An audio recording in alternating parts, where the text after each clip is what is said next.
Pour ne rien manquer, abonnez-vous maintenant. Les vraies voix Sud Radio, le grand débat du jour. Malgré les mesures qui ont été prises, c'est plusieurs dizaines de millions d'euros qui vont manquer pour pouvoir absorber ce flux de personnes que nous recevons aujourd'hui. C'est un petit revenu, mais heureusement qu'on a les Restos du Cœur pour pouvoir joindre les deux bouts. Sans eux, c'est pas possible. C'est pas possible, l'inflation a trop augmenté, j'ai pas beaucoup d'argent, donc non, c'est très dur. Inscrit la 1317e famille, c'est des chiffres que moi je n'ai jamais vus avant. La 7e économie mondiale ne peut pas tolérer qu'on ne puisse pas nourrir ses enfants. Très clairement, aujourd'hui, ce n'est plus tenable. Et donc après les Restos du Cœur, c'est la Croix-Rouge qui a lancé elle aussi cet appel à l'aide à cause de ses difficultés financières pour faire face à l'augmentation de la précarité en France, Philippe. Oui, Cécile, et une précarité qui touche tout le monde. On a parlé des étudiants qui n'arrivent plus à faire 3 repas par jour et qui font des files interminables pour récupérer de la nourriture et des produits d'hygiène, mais également des retraités. Il y en avait qui témoignaient d'ailleurs ce matin au micro de Jean-Jacques Bourdin sur Sud Radio. Alors est-ce que vous avez peur ? Est-ce que vous avez peur de tomber un jour dans la précarité, ou est-ce que vous pensez que non, vous êtes protégé, que de toute façon le système social français vous maintiendra toujours la tête hors de l'eau ? Vous avez été témoin de chute dans la précarité de proches, vous êtes tombé dans la précarité, vous en êtes ressorti ou pas ? On vous attend au 0826 300 300. Avec cette question, avez-vous peur de tomber dans la précarité ? Pour l'instant, vous dites oui à 67%. Et Ludovic nous dit d'ailleurs, nul ne sait de quoi sera fait demain, mais la paupérisation est grandissante et la prise de hauteur politique pour élever l'homme au sein de la politique socio-économique inexistante. Et avec nous, pour en parler, notre experte du jour, Marie-Alette Grard. Merci d'être avec nous. Vous êtes présidente d'ATD Carmonde France, merci d'être là. Philippe Bilger, c'est un sujet très grave, puisque là, les associations, en tout cas de solidarité, visiblement se mobilisent toutes pour crier à l'aide. Absolument, j'espère ne pas choquer la présidente qu'on va entendre dans très peu de temps, mais je crois que ma réaction est celle, malheureusement, je le crains, de beaucoup de Français. Et je serais curieux d'entendre son avis là-dessus.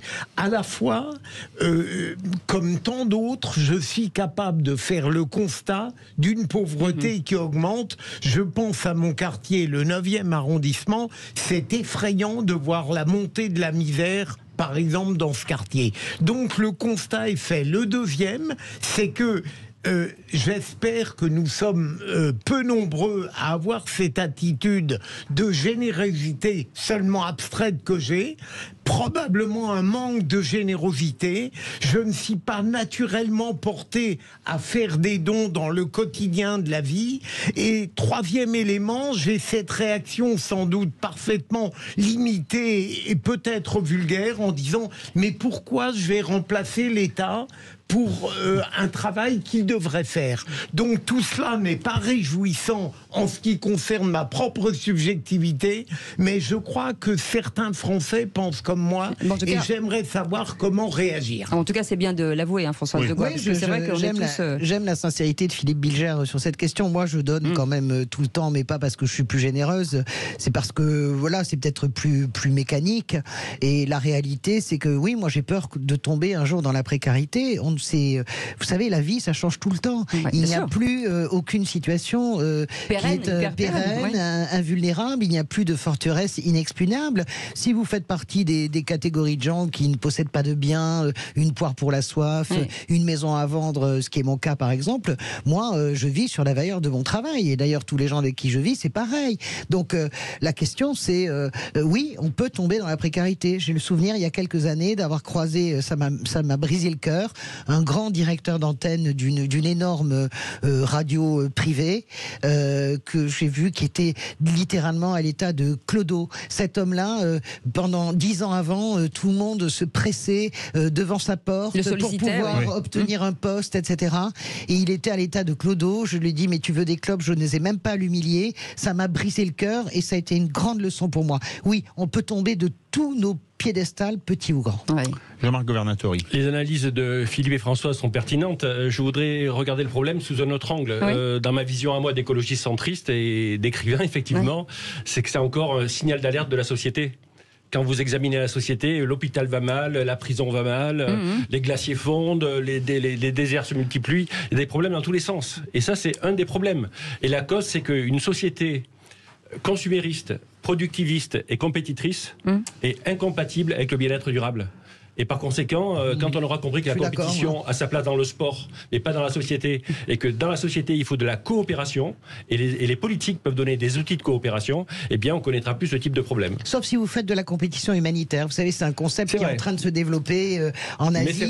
C'est se mettre en compétition pour savoir qui va agir le plus et le mieux pour les autres. Et ça, c'est génial. Marie-Alette Grard, pour faire la synthèse de ce qu'ont dit les vraies voix, est-ce que vous pensez que vous aussi que personne n'est à l'abri? On entend le cas d'un grand directeur de radio, ce qui est quand même assez fou. Il y a des exemples, il y en a plein. Des exemples, il y en a plein. Vous la connaissez, Cécile, je suis sûre. Alors écoutez, moi je pense qu'il ne faut jamais opposer les uns aux autres. Il y a ceux qui vivent dans la précarité. Effectivement, ça peut arriver à tout un chacun par des accidents de la vie que l'on ne souhaite à personne, mais ça peut arriver à tout un chacun.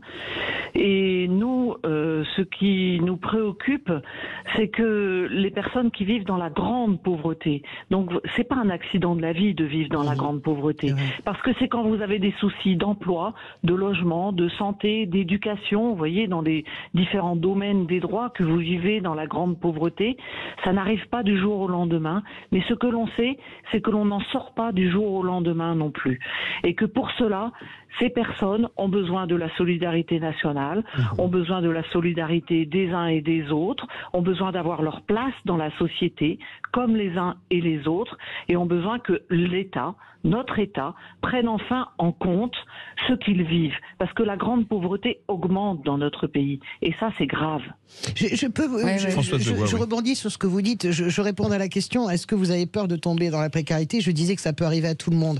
Mais moi, j'entends ce que vous dites. C'est passionnant, c'est vous la spécialiste. Mon sentiment est quand même que la pauvreté, hormis la grande pauvreté, la pauvreté s'élargit, élargit son champ maintenant, y compris à la classe moyenne, parfois. Est-ce que c'est vrai ou faux? Mais oui, madame, parce qu'il y a trop d'emplois qui sont indécents, en fait, qui ont des salaires indécents, c'est-à-dire de personnes qui ont un emploi, mais un emploi qui ne permet pas de vivre décemment. Donc, effectivement, la précarité de ces personnes augmente. Petit à petit, vous n'arrivez plus à payer votre loyer avec l'emploi que vous avez le matin de bonne heure et le soir très tard, et les frais de déplacement que vous avez, etc. Et les frais d'électricité et tout ça qui ont augmenté, sans compter la nourriture. Et en fait, il y a trop d'emplois qui sont avec des niveaux de salaire qui ne sont pas assez élevés, ça c'est clair. Philippe Bilger. Je voudrais, Madame la Présidente, prolonger ce qu'a dit Jean-Marc tout à l'heure, et je continue à m'introspecter de manière un peu narcissique finalement. C'est une séance de psy pour vous. Absolument, mais je me demande si dans une certaine conception philosophique, politique et sociale, il n'y a pas cette idée perverse qu'au fond, il n'y a pas de misère sans responsabilité, sans culpabilité, et qu'au fond, on pourrait toujours s'en sortir. Est-ce que vous ne croyez pas que c'est une sorte de pensée dominante très perverse, au fond? Marie-Alette Grard. Vous savez, cher monsieur, moi je suis persuadée qu'une société ne peut vivre dans la paix s'il n'y a plus de misère. Et que voulons-nous pour notre société? Que voulons-nous? Voulons-nous vivre dans la paix? 0826 300 300, vous pouvez réagir à n'importe quel moment. Dans un instant, on va prendre Stéphane. Mais moi, j'ai une question pour vous tous. Quand on voit, parce que ça n'est que le résultat, hein, c'est pas d'hier. Depuis quel gouvernement on n'a plus d'ambition sociale, en fait? C'est ça la vraie question. Je ne sais pas quand est-ce que le moule s'est cassé. Je pense que la crise de 2008, on la vit encore. Je pense que la crise bancaire et financière a été absolument épouvantable. Je suis d'accord avec Jean-Marc pour dire que c'est un dysfonctionnement général. Et je suis d'accord avec Madame pour dire, et je vais contre ce que vous dites, mon cher Philippe Bilger, bien sûr qu'il y a une première responsabilité, c'est la redistribution. Tant que nous sommes maintenant sur une redistribution aussi inexistante, je ne parle pas simplement de la France, regardez mondialement à quel point la redistribution ne fonctionne pas, à quel point le Il y a des entreprises qui commencent à le faire aujourd'hui. Parce qu'elles ne peuvent pas faire autrement. Et la France est le pays le plus redistributif. Non, mais ça c'est autre chose. Vous parlez de la part qui est consacrée aux recettes sociales, ça c'est l'argument classique. Je vous parle pas de ça. Je vous dis qu'il faut mieux distribuer les richesses de l'entreprise à d'autres gens qu'aux actionnaires. Et quand Madame parle des salaires, c'est le b.a.-ba. Aujourd'hui, les travailleurs pauvres n'ont même pas de quoi se loger. Ils dorment dans leur voiture et ils continuent à aller bosser, ça me brise le cœur. Jean-Marc Governateur veut réagir. Françoise a raison, mais je veux préciser 2 chiffres quand même. Hein, sur le critère du PIB, donc 33% du PIB français, c'est du social. Oui. Et ça se traduit par 800 milliards d'euros. Et sur ces 2 critères-là, en pourcentage et en somme, nous sommes le pays le plus socialiste du monde. Ouais. Et où la redistribution ne fonctionne pas. Et pourtant, ça ne fonctionne pas. 0826 300 300, Stéphane est avec nous. Stéphane, quand vous entendez tout ça, vous qui êtes chef, oui, on vous entend très bien.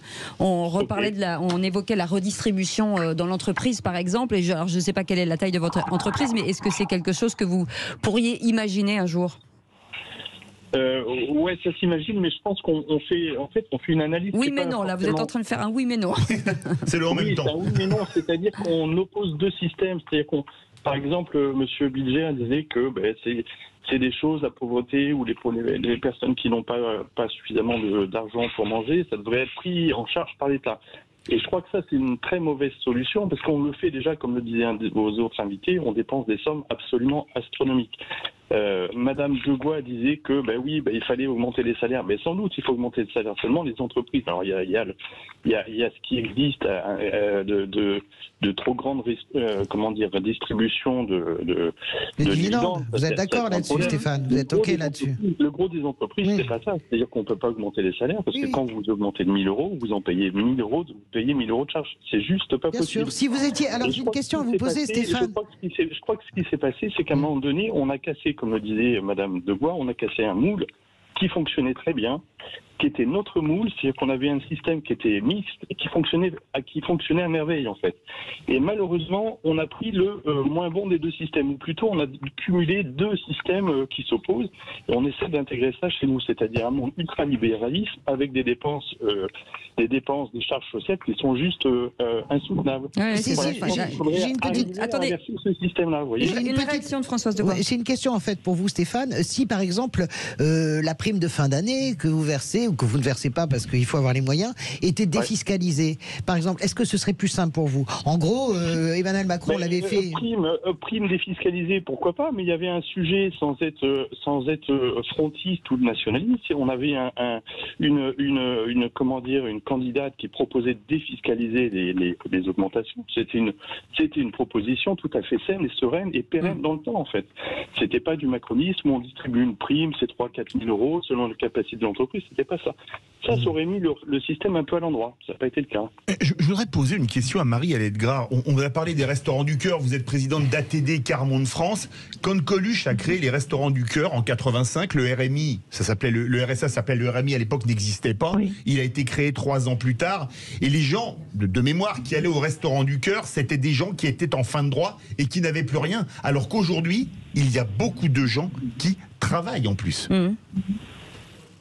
Vous avez tout à fait raison. Vous avez tout à fait raison. Malheureusement, quand il a créé cela, Coluche, c'était d'abord pour que ça ne dure pas. Oui. C'était vraiment fait pour que ça ne dure pas. Alors, c'est bien pour ça d'ailleurs que nous réclamons des mesures structurelles, c'est-à-dire des mesures qui vont permettre de changer la vie des gens. Parce que c'est pas en augmentant les distributions alimentaires que ça va changer la vie des gens dans notre pays. Les gens qui sont obligés d'aller aux distributions. Ce qu'il faut, c'est qu'ils aient un logement et un logement pérenne. Il y a plus de 4 millions de personnes dans notre pays qui n'ont pas de logement ou qui vivent à la rue ou qui ont un logement totalement insalubre. Rappelons que pas de logement, pas de boulot en fait. C'est compliqué. C'est ça. Vous avez tout à fait raison, madame. Pas de logement, pas de boulot. Donc évidemment, ça va pas bien. Notons aussi au passage qu'il y a près de 2000 enfants qui chaque soir dorment à la rue dans notre pays. Et ça, c'est le chiffre minimum. Philippe Bilger, rapidement, parce qu'on va... Madame la Présidente, très rapidement, là vous venez de dire que en effet le drame principal c'est le logement et puis l'emploi, mais à partir du moment où je ne suspecte pas les gouvernements de tout registre politique j'allais dire d'indifférence, pourquoi à votre avis ne parvient-on pas à régler bien mieux qu'on ne le fait ces problèmes structurels? Une réponse courte s'il vous plaît. Eh bien, réponse courte, très simple, c'est que on ne construit pas assez de logements sociaux et de logements très sociaux, et que des personnes qui sont au RSA dans notre pays ne peuvent pas accéder aux logements sociaux parce qu'il y a des demandes beaucoup trop fortes. 0826 300 300, direction le Tarn avec Gilles. Gilles, bonsoir. Bonsoir Gilles. Oui, bonsoir. Oui, moi je reviens un peu sur les salaires dans les entreprises. Moi j'ai travaillé dans des petites entreprises, et y compris dans un groupe assez important. Et moi ce que j'ai remarqué depuis des années, c'est qu'on voit souvent des augmentations de... Gilles, allô, on voit oui. souvent des augmentations et ça a coupé. Alors, des augmentations de salaire à la fin de l'année et des actualisations qui se font souvent en pourcentage, toujours d'ailleurs en pourcentage. Donc, on reçoit 0,1, 2, 3, 3%, ça devient de plus en plus rare, mais c'était 0,5, 0,2 ou 1%. Mais 1% d'augmentation du SMIC et 1% d'augmentation de quelqu'un qui a 5 000 euros par mois, ben forcément, ça creuse les écarts. Oui, forcément. Oui. Alors, vous avez les petits dans l'entreprise qui prennent 0,5 ou 0,8% d'augmentation. Ben, sur le SMIC, ça fait rien. Et moi, je vois de plus en plus dans l'entreprise où j'étais des gens qui ont 20 ans de boîte et qui sont rattrapés par le SMIC. Parce que le SMIC augmente. Quand on a eu des augmentations de 6 ou 7% du SMIC, vous avez 3% dans l'entreprise. Le gars, il a 20 ans de boîte et il est rattrapé par le SMIC. Au bout d'un moment, il est plus motivé pour travailler. Oui, c'est sûr. C'est ce que Bruno Le Maire appelait la smicardisation de la France, qui est déprimée avant-hier. Je suis d'accord avec vous, sauf que tous les gouvernements s'acharnent à ne faire que des augmentations du SMIC. Vous comprenez ce que je veux dire? C'est ça le sujet aussi. On peut le critiquer, mais personne ne change cette règle qui consiste à augmenter le SMIC en faisant le maître étalon de notre économie. Deux remarques courtes. Quand Françoise a s'exprimé sur les travailleurs pauvres, c'est vraiment ça le gros problème. Parce qu'aujourd'hui, on travaille et on est quand même en extrême pauvreté. C'est un vrai sujet. Gilles, le mot de la fin, vous avez 10 secondes. Entreprise où souvent la façon de dire oui, mais nous on peut pas augmenter tout le monde de 5%, ou oui, mais si vous augmentez la masse salariale d'une entreprise de 5%, vous divisez cette somme par le nombre de salariés, tout le monde a, je dis des chiffres au hasard, tout le monde a 150 euros d'augmentation, autant le cadre qui a 5 000 euros que celui qui a le SMIC. Et on reste le même écart, tandis qu'en augmentant en pourcentage, sans arrêt on creuse les écarts. Merci en tout cas, merci beaucoup Gilles Dutart, merci beaucoup Marie-Hélène Grard, présidente de l'ATD. Pourquoi je dis Quart depuis tout à l'heure? Carmonde, France, décidément, je suis fatiguée, moi, faut que je prenne des vacances. Ah, on vient. Ah bah non, c'est pas possible. Merci mille fois d'avoir été avec nous. C'est raté, c'est bête. C'est bien essayé. Dans un instant, on rit, on joue, on triche. C'est le on ne triche plus. On peut même plus tricher. Bien sûr qu'on triche, Philippe Bilger. Arrêtez de dire des bêtises. Allez, mais je ne triche jamais. Je ne trichais pas avant et je ne peux plus tricher.